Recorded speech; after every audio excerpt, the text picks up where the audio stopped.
itu ada di Indonesia yang masih bertahan, sedangkan di Yaman sudah nggak ada. Nah, ini indikator besar ini, Pak.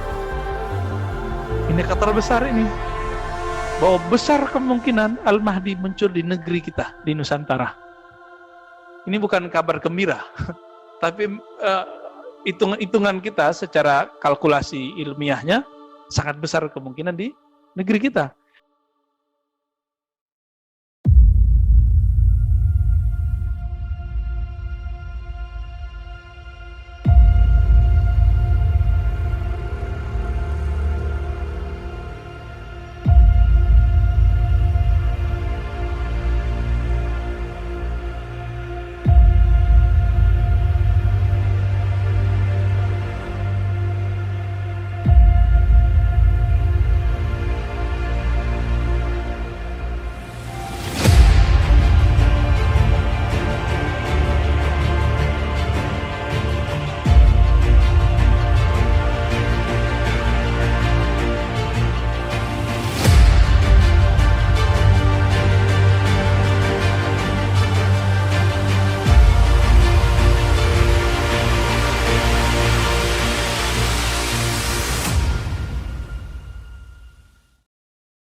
Baik.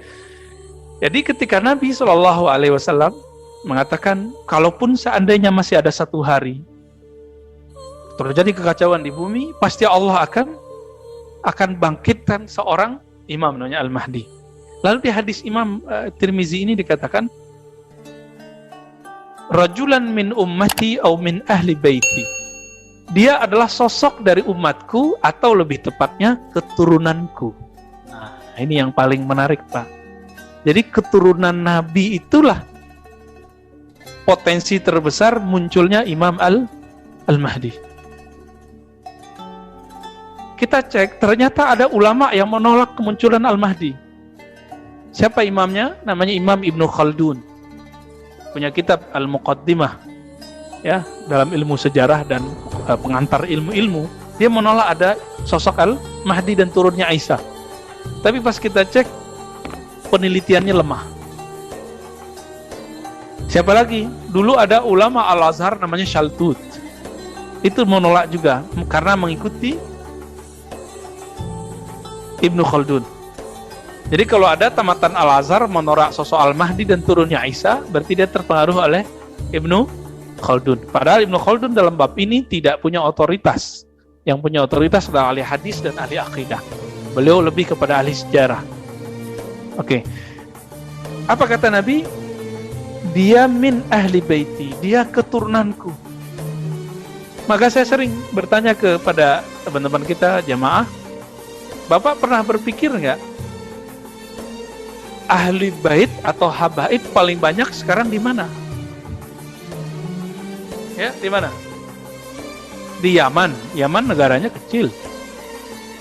Cuma di daerah Tarim itu memang banyak ya, Hadramaut, tempat Al-Habib Umar bin Hafiz. Mekah enggak ya. Teman saya ada yang namanya Alwi, orang Yaman keturunan tapi lahirnya sudah di Palu. Tahu Palu, Pak ya? Sulawesi. Kuliah di Madinah karena sekarang Universitas Madinah itu dikuasai oleh salah satu kaum yang lumayan ekstrim dan benci dengan keluarga Nabi. Karena bagi dia orang yang keluarga Nabi itu dianggap Syiah sebagian besar oleh mereka. Nama teman saya ini Alwi. Mereka benci sama nama Alwi. Alwi itu dianggap menyamai nama Allah. Kebetulan dulu di Mekah ada Sayyid Muhammad Alwi Al-Maliki. Mereka gak suka dengan sosok ini karena mereka kontra terus dengan sosok ini. Sayyid Muhammad Alwi Al-Maliki, beliau, ayahnya, kakeknya, terus sampai buyutnya itu adalah pengajar di Masjidil Haram. Tahun 80-an terjadi konflik, Pak, gak boleh lagi ngajar. Ini gaya-gaya kelompok ekstrim yang ada sekarang di Saudi, ya, ekstrim tapi bawa-bawa nama ilmiah. Itu yang menguasai sekarang Masjidil Haram. Jangan pakai logika orang awam yang tidak sahih. Allah tidak mungkin membiarkan Mekah dikuasai oleh orang sesat. Itu logika nggak benar. Dari dulu sudah banyak percobaan untuk menguasai Mekah dan itu berhasil. Cuma sebentar-sebentar doang, paling lama ya berapa puluh tahun, nggak nyampe 100 tahun. Nah ini Wahabi ini paling lama Pak berkuasa. Mulai 1924, sekarang udah 1920. Kalau 100 tahun tinggal nunggu aja nih. Tapi apa yang kita lihat, Muhammad bin Salman sudah mulai menyadari. Apa kata beliau? Wahabiyah adalah alat perang dingin Amerika dan Rusia. Itu yang ngomong putra mahkotanya, bukan saya yang ngomong. Ya. Sekarang di Indonesia, kajian Wahabiyah yang disebut Salafi menjadi favorit karena TV-nya ada, radionya ada. Mungkin Bapak kalau pulang kerja, berangkat kerja dengerin radionya. Tahu kan radionya? Ini tanya sama Ustadz Imam kita ya. Ustadz ya. Bapak saudara makan Allah, itu ketika nama teman saya Alwi, mereka benci. Sehingga saya teringat ya, kalau kita benci kepada zuriat Nabi, berarti kita nanti benci dengan sosok Al-Mahdi. Karena Al-Mahdi itu pasti zuriat Rasulullah, keturunan Rasulullah SAW. Dan mereka sekarang ngomong apa? Yang kelompok yang tidak suka dengan zuriat Nabi ini. Sekarang tidak ada lagi keturunan Nabi yang benar. Gitu. Nggak ada keturunan Nabi. Orang menolak keturunan Nabi, berarti dia menolak hadis Imam Al-Mahdi. Bahaya nggak? Bahaya Pak, hadis Al-Mahdi sahih. Ada dalam Sahih Bukhari, tidak disebutkan namanya ya. Di Muslim lebih banyak, di Abu Daud lebih banyak lagi. Mengingkari ada keturunan Nabi sekarang, mengingkari munculnya Imam Al-Mahdi. Mereka nggak mikir sampai di sana. Kajiannya kajian Al-Mahdi, kan lucu. Jadi ada banyak ustadz sekarang kajiannya akhir zaman, tapi nggak hormat sama habaib. Kualat pada nanti dia, ya.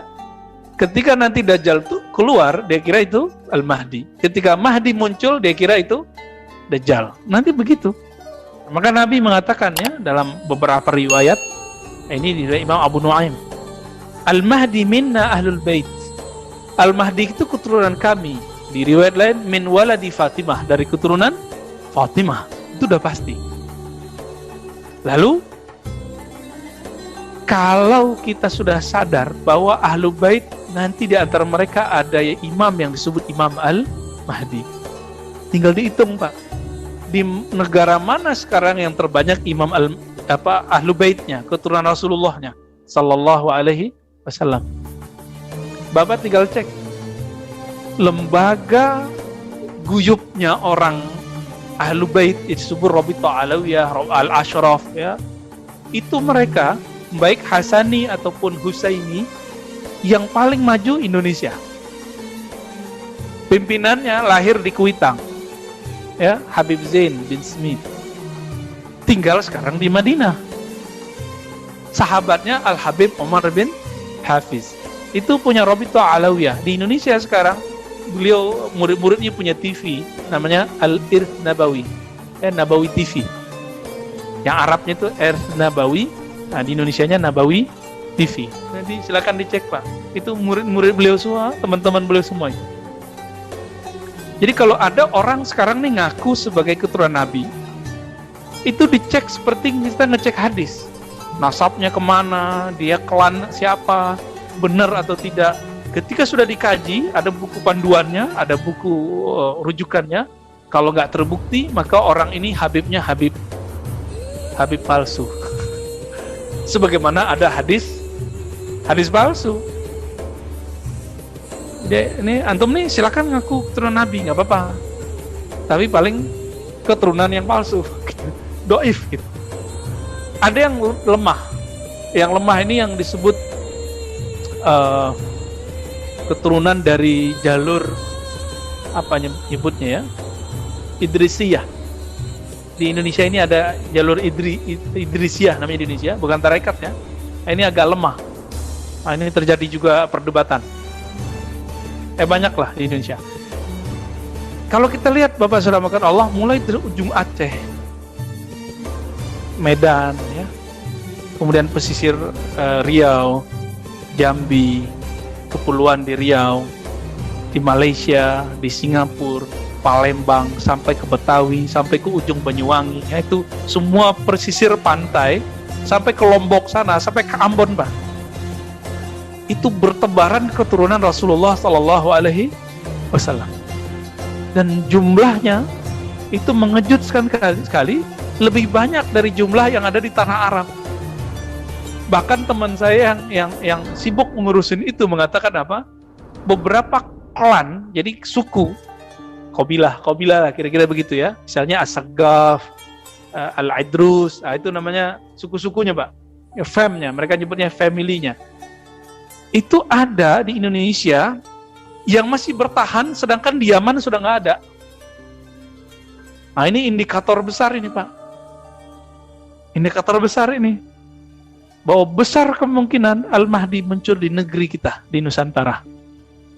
Ini bukan kabar gembira, tapi hitungan kita secara kalkulasi ilmiahnya sangat besar kemungkinan di negeri kita. Tapi kapan? Nah, itu bukan urusan kita, Pak. Nah, jangan coba menakar-nakar tahun sekian, kecuali itu datang dari dia, gitu.